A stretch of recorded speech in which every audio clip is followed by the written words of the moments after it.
Welcome, everyone. Simon Rosenberg, Hopium Chronicles, back with our weekly gathering of our plucky and proud and patriotic paid subscribers to Hopium, the people that make this place go every day. Thank you all. We'll go about 15, 20 minutes tonight and then get to questions. And thank you all for being here. And for those of you watching a recording, right, please like and subscribe and share with all your friends, and let's get going. I had last week on Friday and then over the weekend, I guess Saturday and Sunday, we had a recording of my interview with Ron Brownstein, my discussion with Ron Brownstein. Ron Brownstein is, one of the smartest people writing about American politics now for many, many decades. He's been a good friend. We've known each other since the 92 campaign. We've had dozens, hundreds of conversations about things that are going on. And he wrote this article in 2010 called The Gray and the Brown, which if you haven't had a chance to watch the interview or read my write-up of it, I encourage it. This is definitely, in my view, one of the most seminal pieces written about American politics in the last 20, 25 years. And the premise in the way that I describe it, right? This is now my language in describing what Ron wrote in that piece in 2010, and I'm quoted in that piece, that original piece. I helped contribute to it. And I had been in a series of conversations with Ron that year because the ACA, Obama was trying to get the ACA through, and it's relevant for now, what's happening with the attack on Medicaid and the ACA all these years later.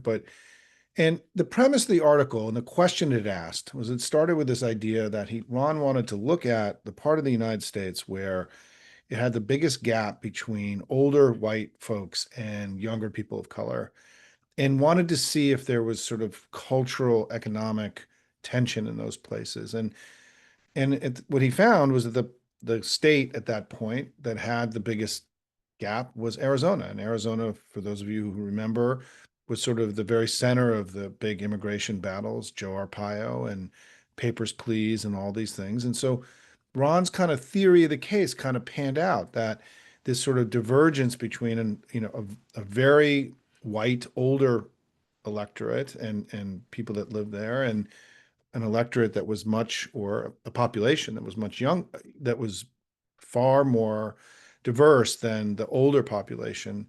And it's where these sort of huge immigration tensions, began, these sort of precursors to Trump began and manifested most significantly back then. And the premise that Ron sort of raised with us was of this article was, would older white folks pay for an America of made up of kids that didn't look like their kids, right?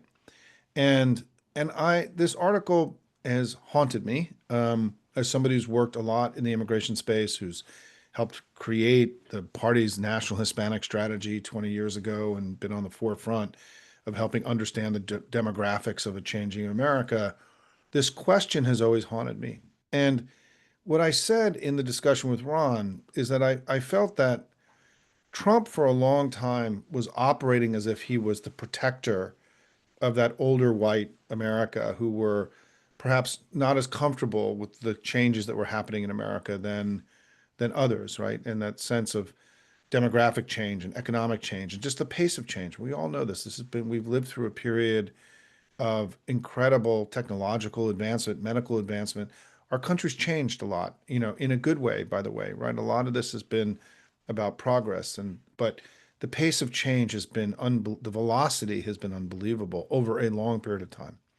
In a country that was not at war, where we had lots of capital, we built lots of things, population changed, our economy changed, people moved around, right? Things happened, right? And so what I felt about Trump was that in his first term, he was sort of very much seen himself and his, as a protector of sort of the aging white tribe, right? As sort of his politics. And that's really kind of his thing, right? Anti-DEI, all this change, globalization, immigration, all this stuff. Like, I want it to go back to be the way it was. I want to make America great again in his mind.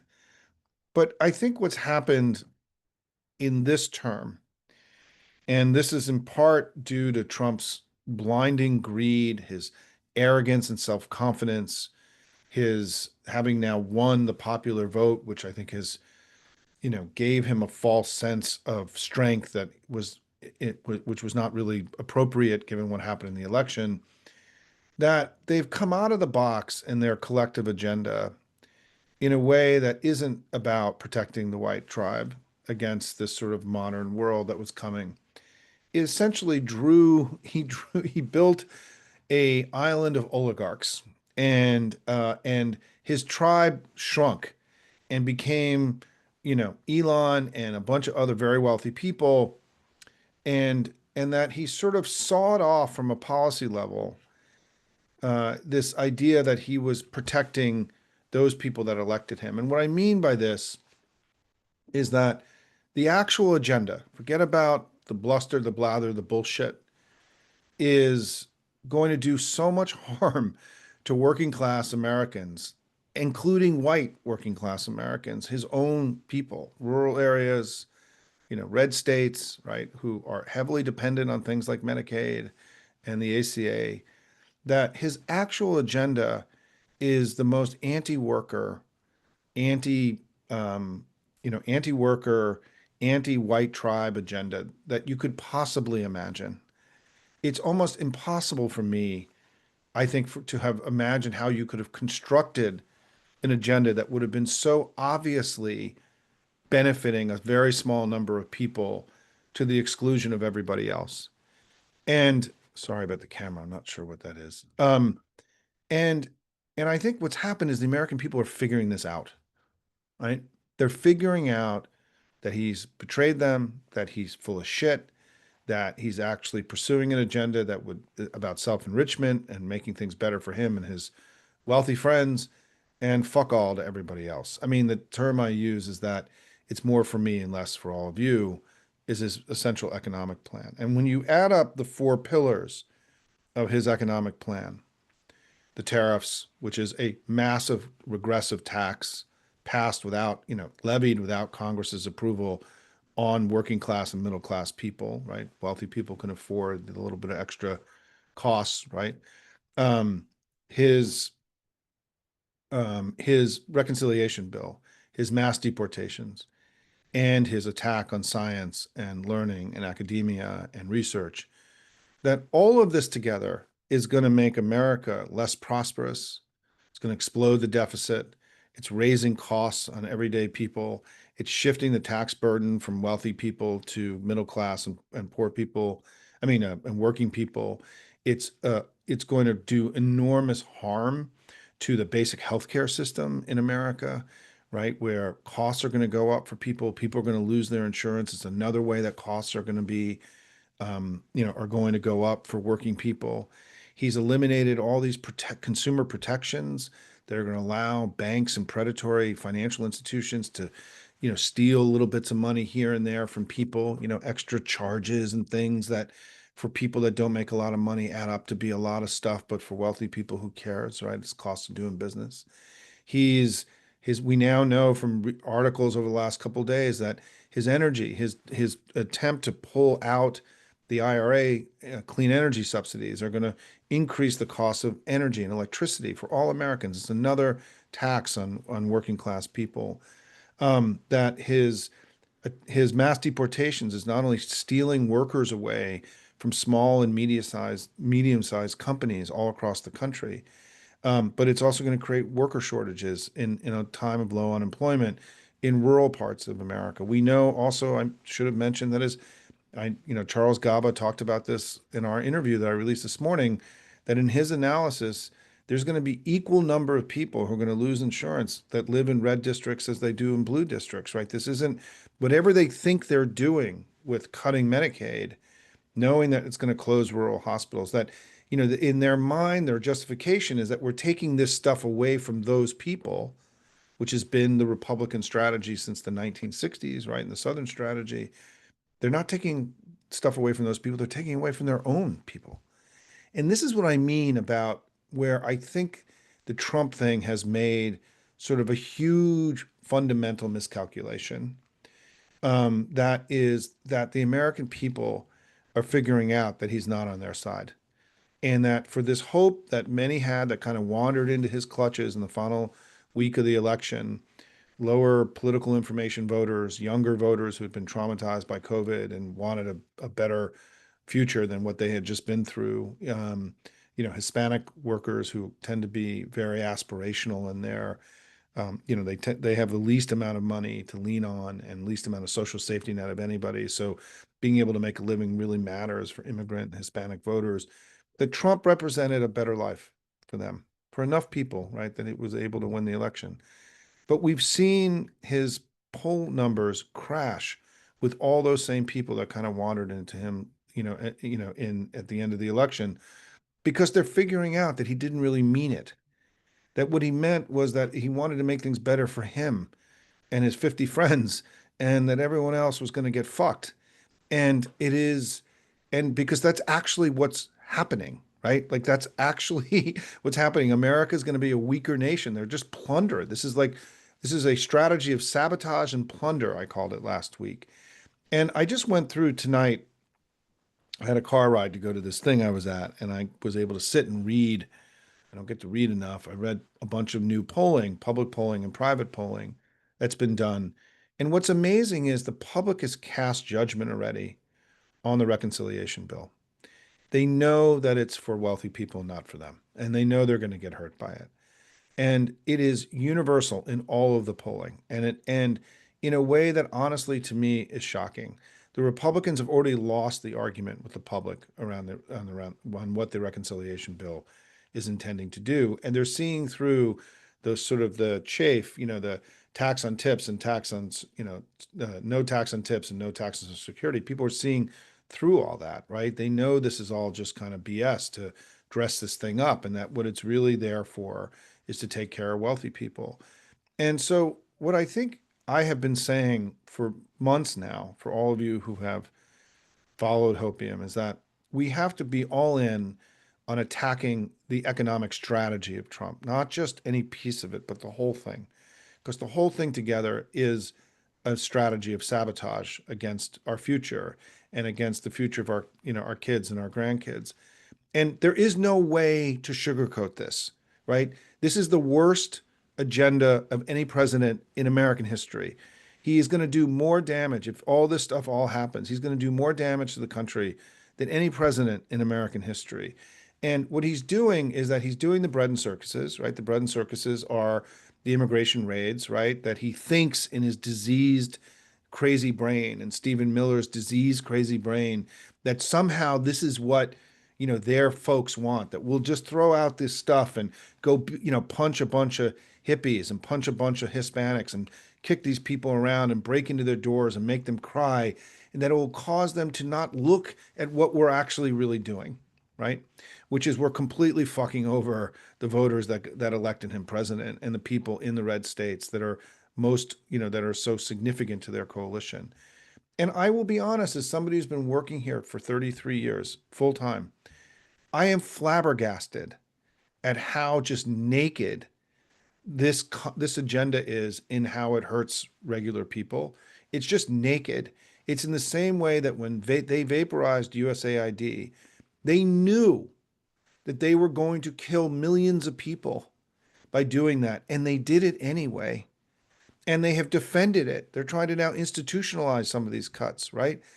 And I think once you cross that moral line where you are okay with knowingly killing millions of the poorest people in the world, then doing something like causing 50 million Americans to have more expensive health care so they can't afford their medicines anymore and to lose their health insurance, that's like no biggie, right? Compared to killing millions of, the poorest kids in the whole world, right? And I think that we're in a place where I think they've made sort of as a political person, right, and a strategist and all this, this bill is terrible and it's polling terribly. And his people have figured this out. And so we have to work really hard in the next few weeks, next few months to try to kill this thing. And, people say, well, Simon, they all come together at the end. They always all rally. Well, Do we remember what happened in 2017? Right? His first big legislative initiative was killing the ACA. And guess what? He failed, right? He failed at that. That failed because it was bad and he was doing bad things to everyday people.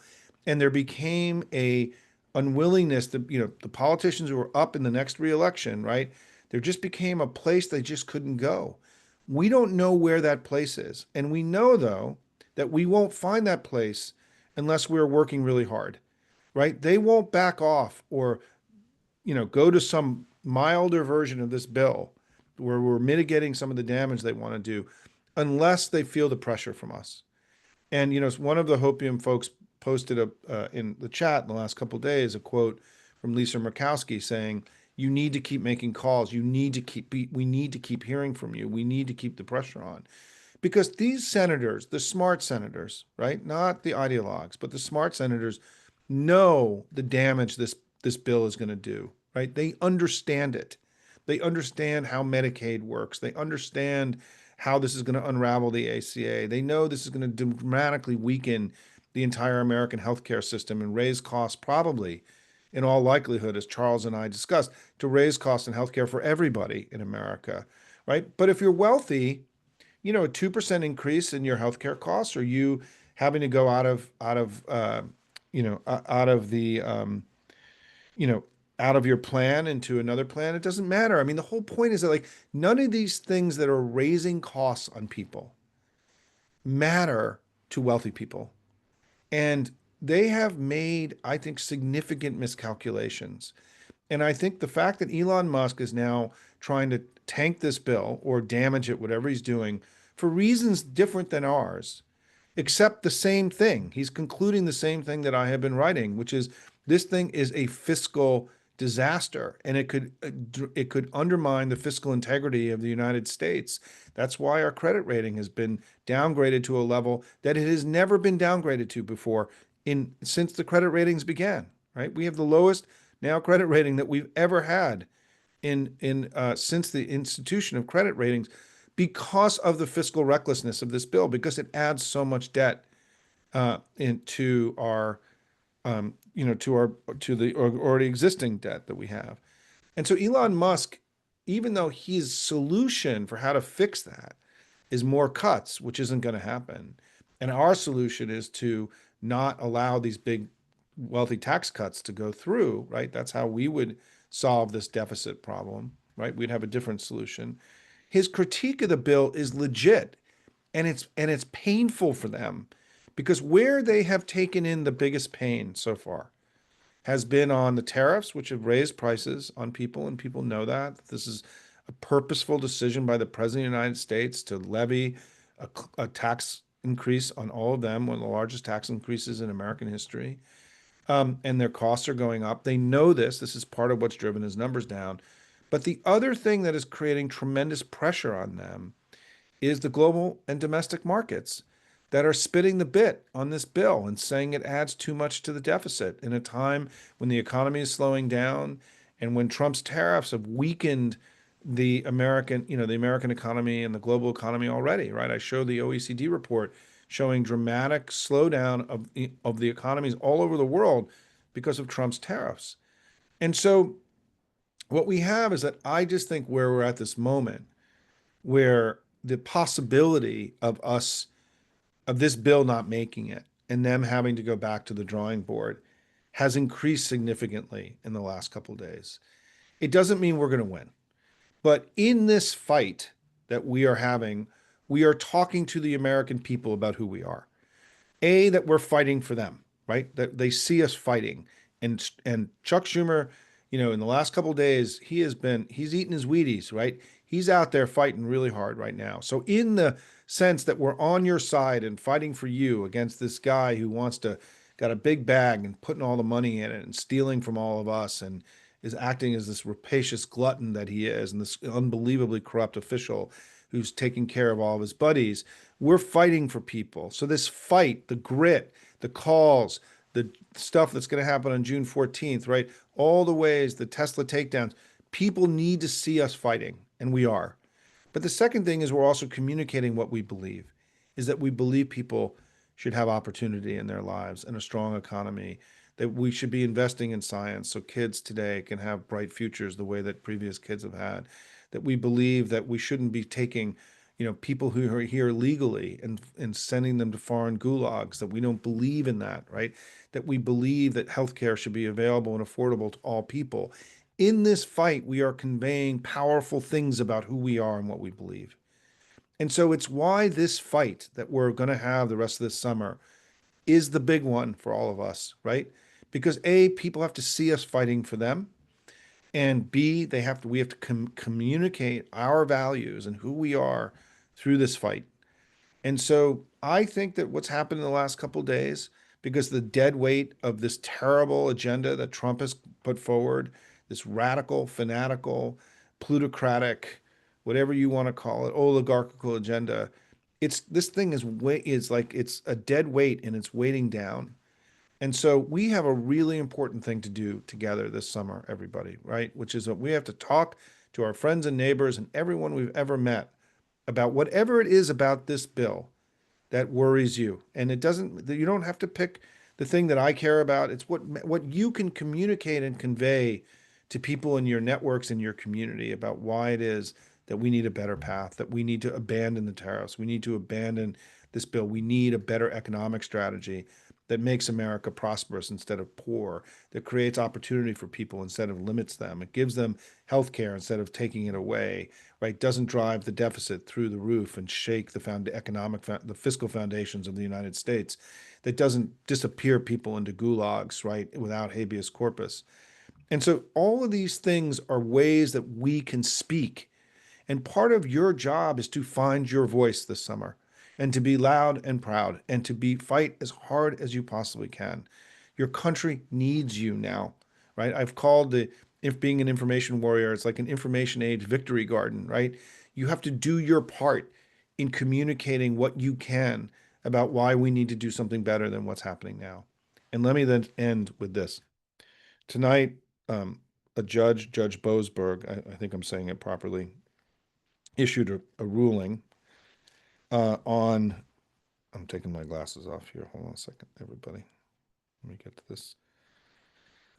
In the in the disappearance of the Venezuelans into the Gulag, and here's how he starts his ruling.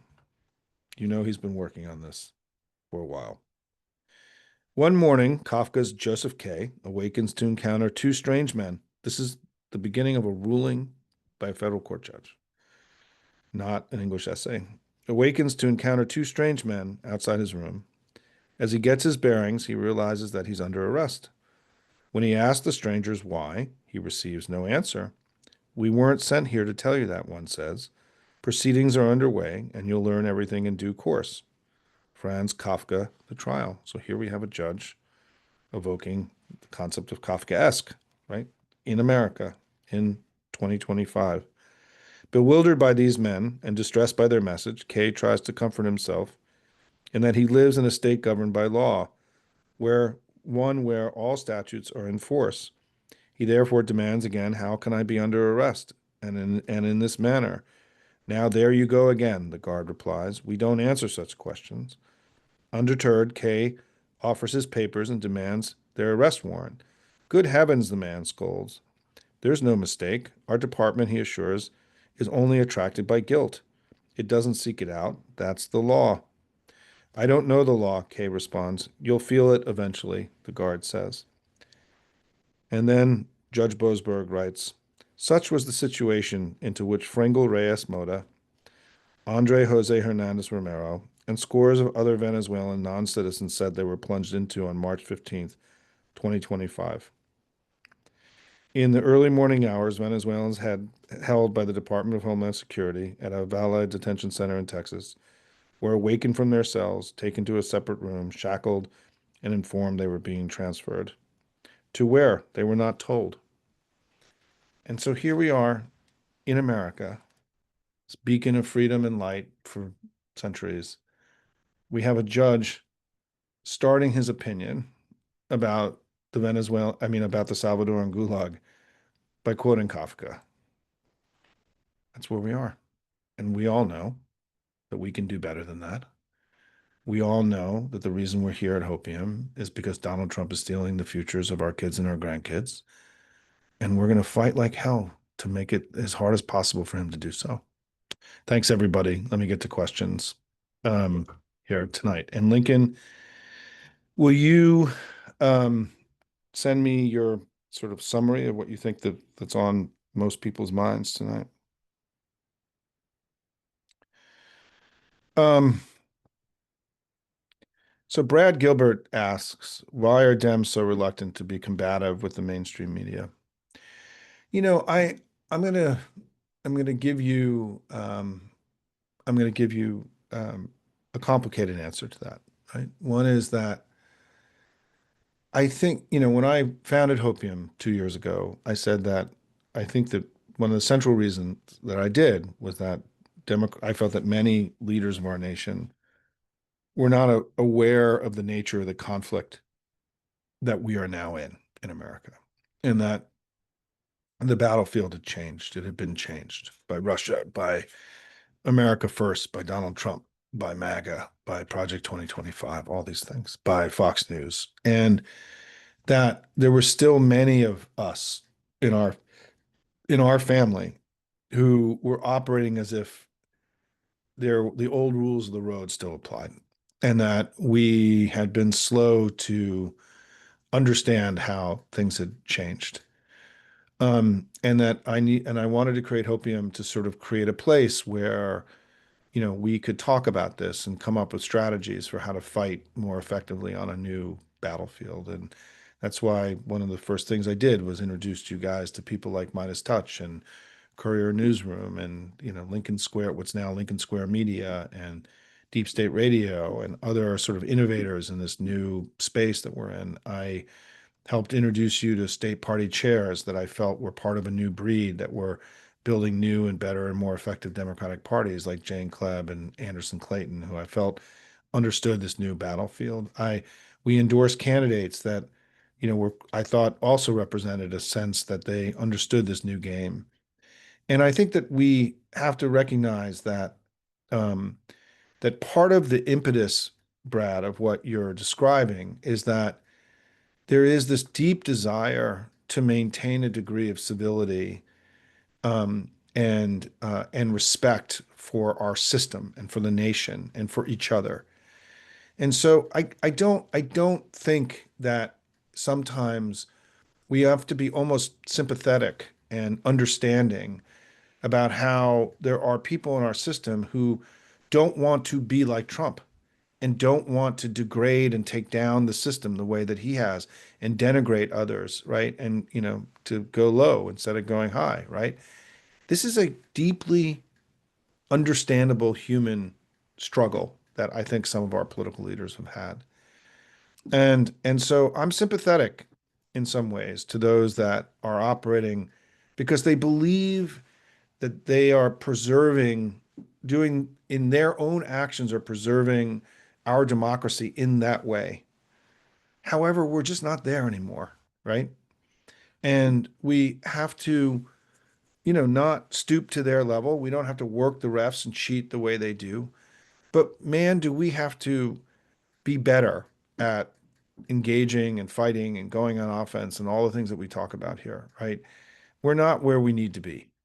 The good news is, right, despite that Trump's numbers have come way down. They've come back a little bit in the last couple of weeks from the sort of their nadir, but a lot of bad stuff could happen and they could drop down again. He's lost his connection. His coalition is unraveling, the coalition that won him.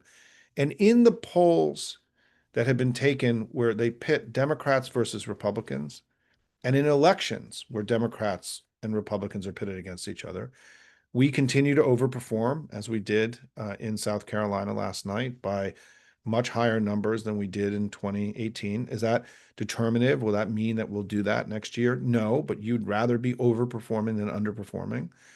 And also, we know from this one of the poll numbers called the Congressional Generic, which is going to be a bigger number this year than it was in this cycle than it was in the presidential year. Who are you going to vote for Congress? Democrats are ahead of Republicans in virtually all of those polls.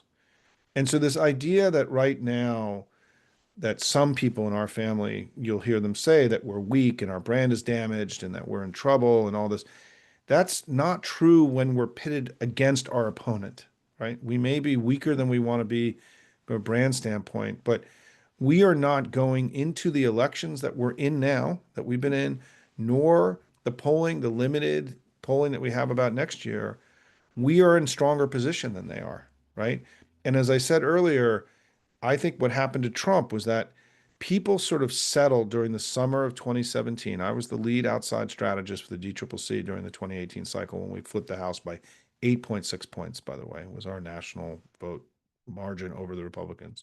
One of the best midterm showings in modern American history is that Trump's brand changed during the summer and early fall.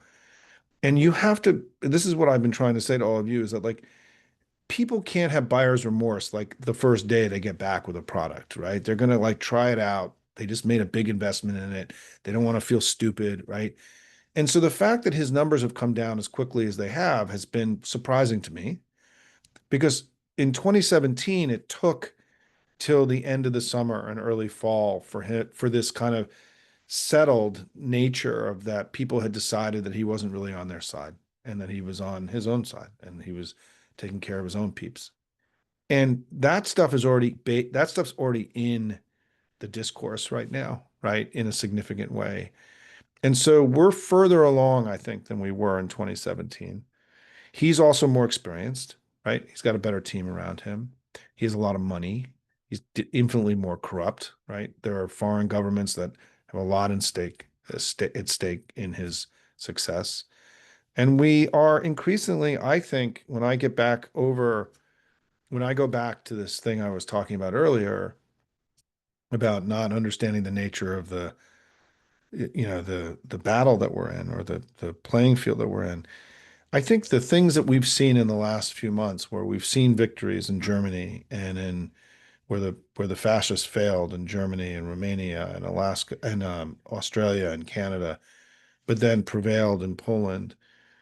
I think the other thing I'm coming to sort of, and this is important for us as a family in terms of staying healthy and staying in the game, is that this is going to be a long fight. Like we have to start steeling ourselves for the nature of this conflict. The line I use is like, we don't understand the nature of the conflict we're in.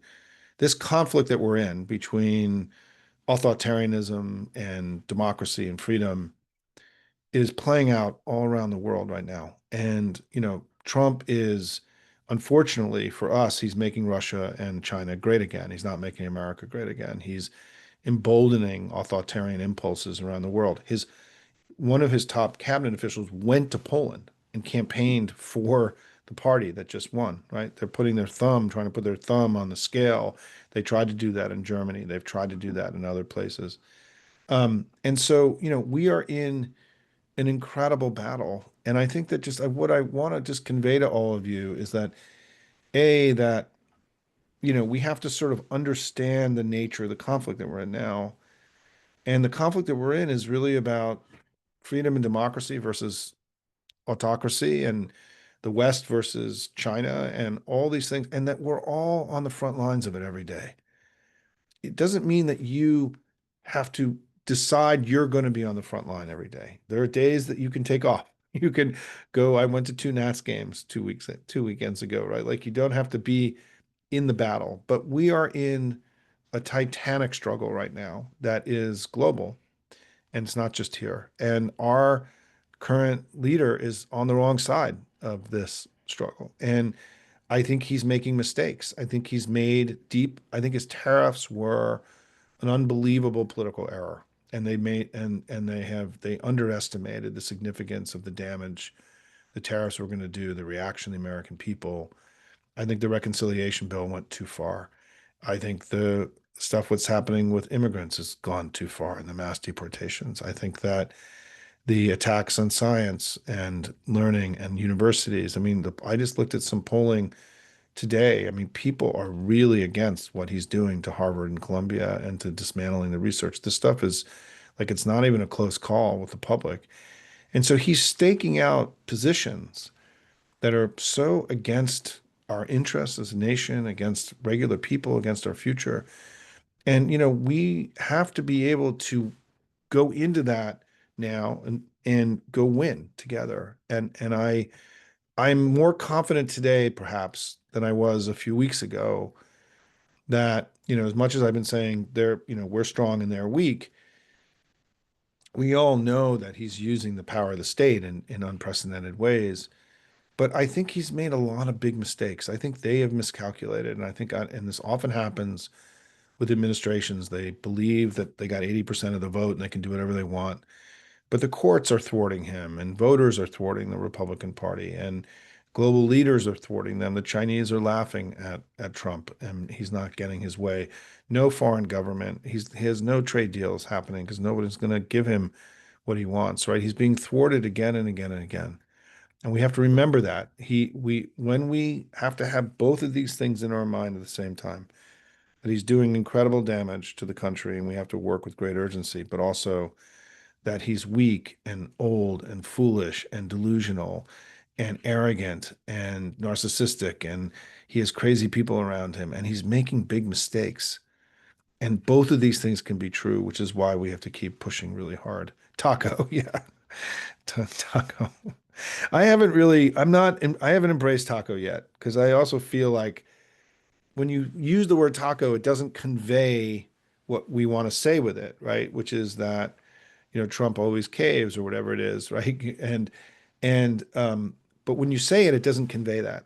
And so I haven't totally embraced the taco thing yet. And I know a lot of people have. That's okay. I'm still getting there, maybe because I've worked so much in the Hispanic community that it just, when I think of taco, I don't think of what it is that we're trying to do with it. And I don't know that we can make it be that on a massive scale. We'll see. I'm open to it, but I just haven't jumped into it completely. Let's go taco, says Patrick. I know. Listen, for those of you who love taco, keep playing it hard. I'm just not there yet. Uh, yes, the DNC had a taco truck in DC. There are taco trucks everywhere. And yeah, Susan just raised an interesting issue that I have been um Susan Pfeiffer just raised this question. I think we should skip the marches and rallies and tell them to call their members of Congress and say no, vote no on the bill. I have a slightly different take on that, Susan, which is I do think the no kings, like the unifying no stuff on the 14th could start becoming turned a little bit more against the reconciliation bill, right, as an object as opposed to the no kings, narrative.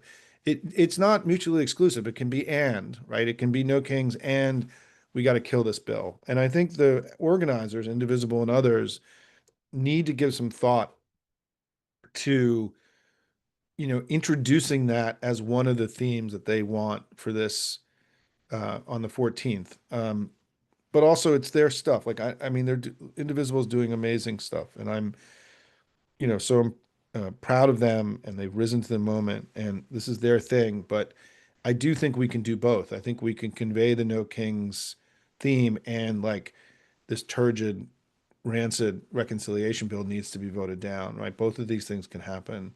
And I know, Susan, you were getting to that in a sort of slightly different way, but I think it's an interesting observation.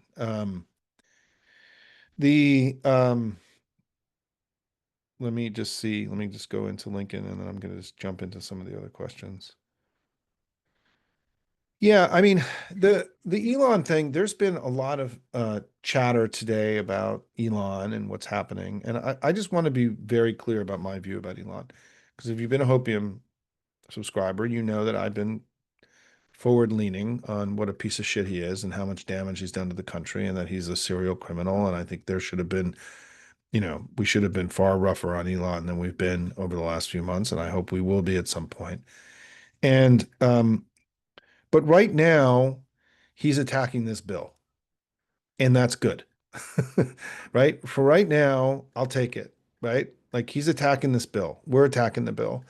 The more that he attacks the bill, the less likely it is going to pass. And we don't want this bill to pass. So I'm not saying that we're not on the same team with Elon, right? But I am welcoming his involvement in killing what I think is a dangerous and bad bill for the country. But that doesn't mean that we have to have 1 ounce of gratitude or thanks or warm feelings towards him, because that we can do both of those things. This is pragmatism, right? Like we got to win. He's helping us win. We'll take it, right? But he doesn't get any. He's not refueling the tank of goodwill because he will never, after killing millions of kids, and dismantling our government and breaking laws and acting like a madman and destroying the city that I live in. There's no forgiveness for that. There's no coming back from that. And we have to be rigorous about that. But for now, he's helping us and I'll take it.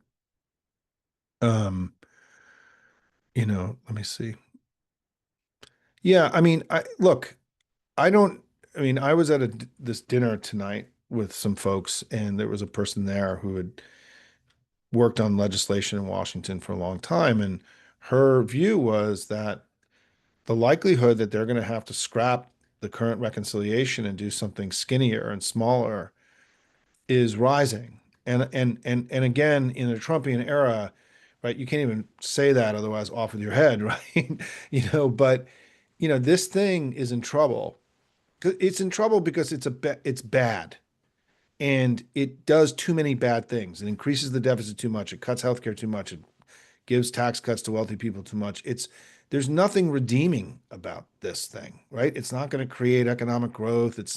And so there is a limit to how much damage senators are going to do to the country. I think in the House, because of the nature of the House, right, they didn't have as much freedom to sort of articulate all this. In the Senate, you've seen much more sort of openness to people criticizing the bill, saying it needs to change. I'm not being Pollyannish here, right? I've been doing this for a long time. I've worked on lots of legislation that's failed and legislation that's passed. I think this thing's in trouble, and it's why we have to keep the pressure on. And for those of you in Republican who have Republican senators, you have a really important role to play here. You need to be calling their offices every day and saying we need to roll back the tariffs and kill this terrible reconciliation bill for whatever reason you give them. It doesn't, people have to realize like people always want scripts and so on. You don't really need a script. You have to just say, I'm calling in, I'm your constituent, and here's what I want you to do. I want you to roll back the tariffs, kill this terrible reconciliation bill because they're going to do harm to the country. And I'm going to call you every day and I'm going to hold you to account for it. That's it. That's the whole script. You don't need any more than that. And frankly, they'll be grateful that you didn't take more of their time because then more people can call in and bitch and moan at them, right?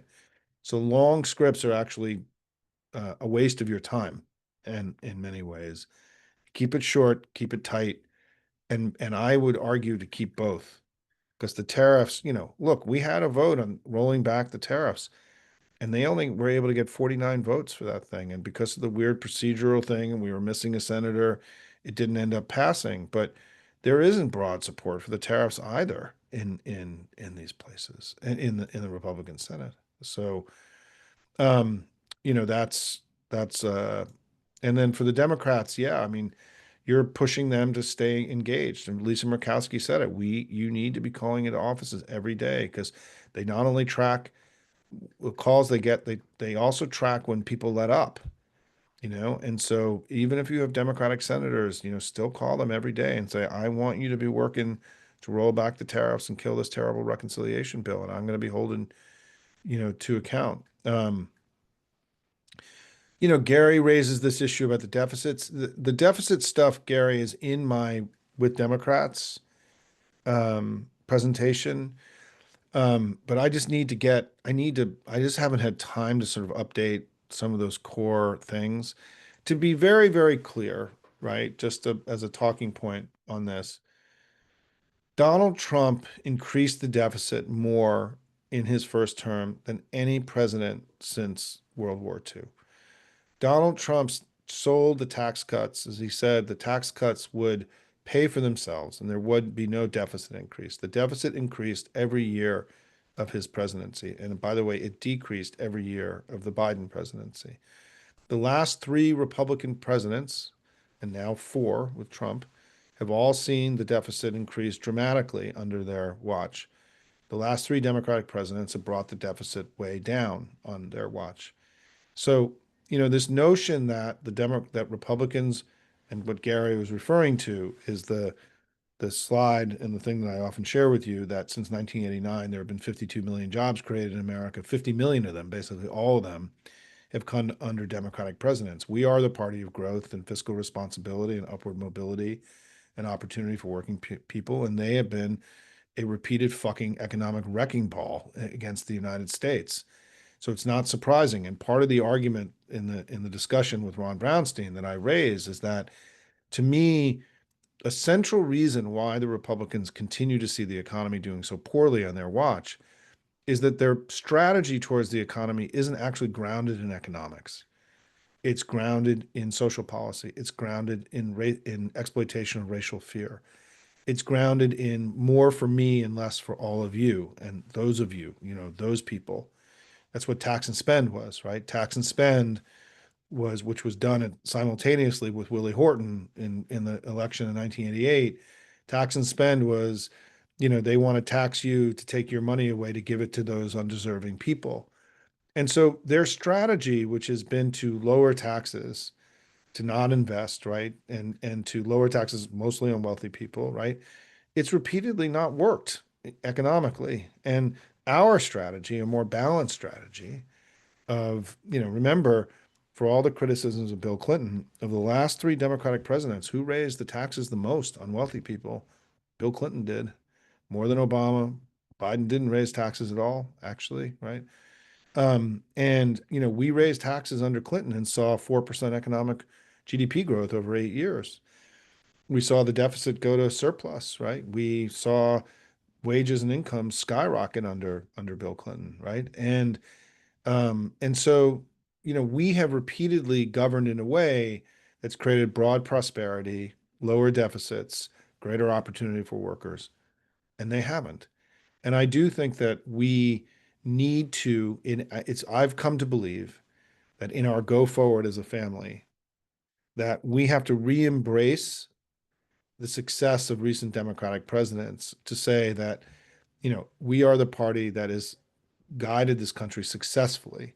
If you give us power again, we have a track record of doing things right for the American people under Clinton, Obama, under Biden. And let me show you what the Republicans have done. I think Kamala Harris made a huge error in the campaign in that first debate question, that debate where she did a phenomenal job and she was great in general in the campaign. But when she was asked, has you and Joe Biden made things better for people? She had to say yes. There just wasn't any other answer that she could have really given, because when you're the incumbent party, the basic thing is, have you made things better? And if you can't say yes to that, then there's no reason to get reelected. And she needed to say yes because it was also true. Given the state the country was in that Biden and Harris inherited, huge recession, spiraling COVID mismanagement, right? Inflation was a global phenomenon. We could have, I think, won this argument. And I know the campaign, because we've seen it in the books and in their commentary, they did not believe they could win this argument. And they were in charge, right? I think they were wrong. And I think that we're going to have I think this idea for us going forward, we're going to have to embrace, I think, the success of Democrats and create a contrast between a party that's repeatedly delivered for the American people and another party that's repeatedly acted like an incredible wrecking ball. Um, I got some questions about politics and elections. Um, we are focused now on just sort of two things. I'm going to start broadening that out in the next few weeks and giving you new campaigns and things to do that I'm in the process of talking to a lot of people and trying to expand the offerings. I've really tried to stay focused, frankly, in terms of what I'm recommending to you, to stay focused on lobbying against the ruinous economic plan. But I am going to be adding more. And I learned a lot being down at the chairs meeting last week. And I've also had conversations with people since then that have been instructive to me about sort of where we are in the current moment. And I will say that I am going to Florida on Monday. I'll be down in the Palm Beach Democratic Party has invited me to come do an event with David Jolly. I think David's going to run for governor in Florida. I don't know that. I don't think he's announced, or the final decision hasn't been made.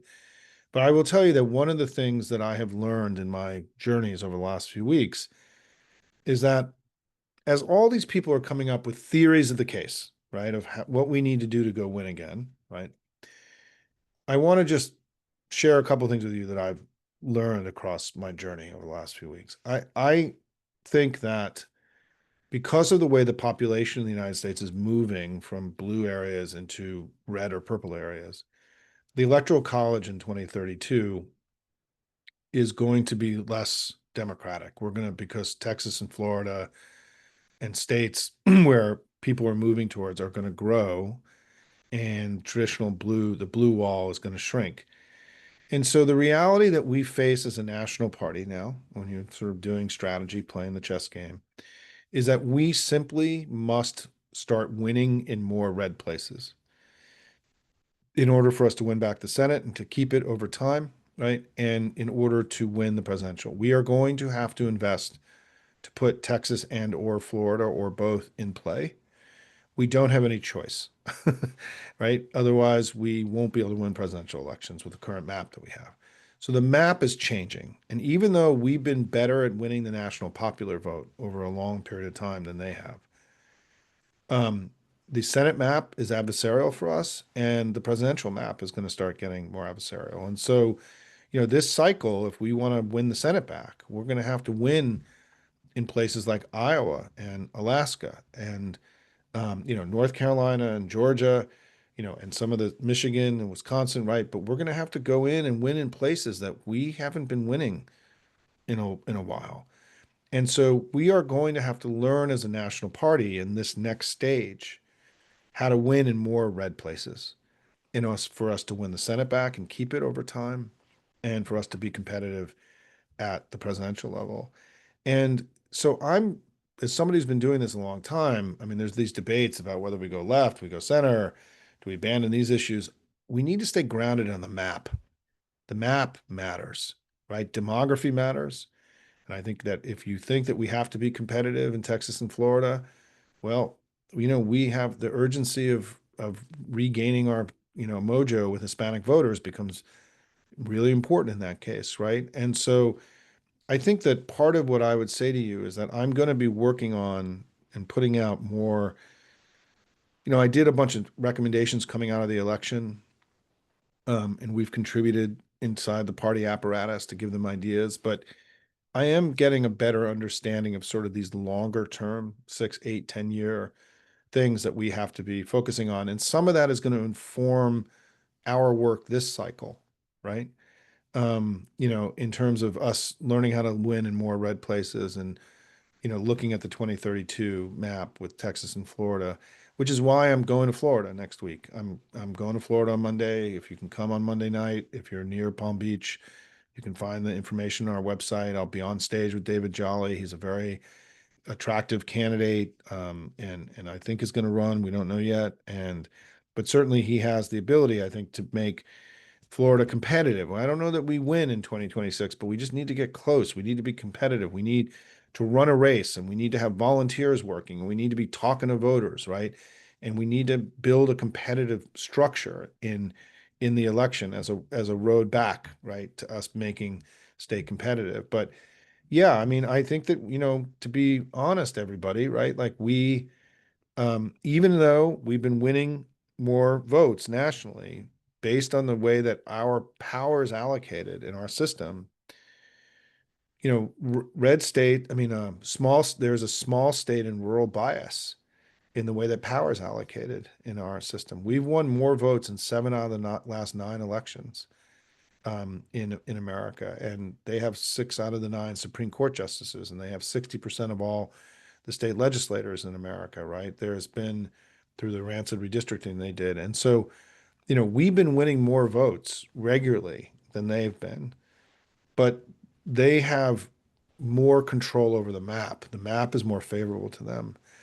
And the map really matters, right? And so we're going to be going through and talking about this more. I'm sort of just, throwing this out there. And let me just see if there's anything else and I'll wrap up. So let me end with this by saying, first of all, thanks everybody. I continue to feel like this work we're doing is meaningful. As I mentioned to all of you last week, I really felt it when I was down in Little Rock, Arkansas, with all the state chairs. There was, very few organizations have raised as much money and invested as aggressively as we have in state Democratic parties with success, right? In North Carolina, in Nebraska, in Wisconsin. And so I was able to go there and I sort of gave a presentation about where I think everything is going and what we should be doing. But there was tremendous respect for the Hopium community there, you know. And Jane Klebb introduced me and talked about the contributions that we have all made together for all these people all around the country. And I was really proud to be representing Hopium there because we had made a difference. We had made deeply strategic and smart investments last cycle that contributed to some of our most important wins in what was a tough year for us. And so I'm working very hard to try to bring that same kind of strategic intent to our work this cycle, a very different cycle than last cycle. And we've done something we didn't do last cycle, which is we've been doing this sort of lobbying around issues, which was not part of our work, or the July 4th stuff, or all of this work that isn't traditional electoral work. But I am going to be expanding our electoral offerings. And I will say that the other thing I want to do, and I've wrote about this, is that I want to start going out more and seeing all of you in person as much as I can. I'm going to try to set up Hopium canvassing in New Jersey, and we're going to have a nominee in New Jersey next week, in New Jersey and in Virginia, right, where the Hopium community gathers to do a joint canvass, and I can meet all of you for those of you who are in these areas. And I'm going to go up to New Jersey a few times and be part of Hopium, canvasses that we put together.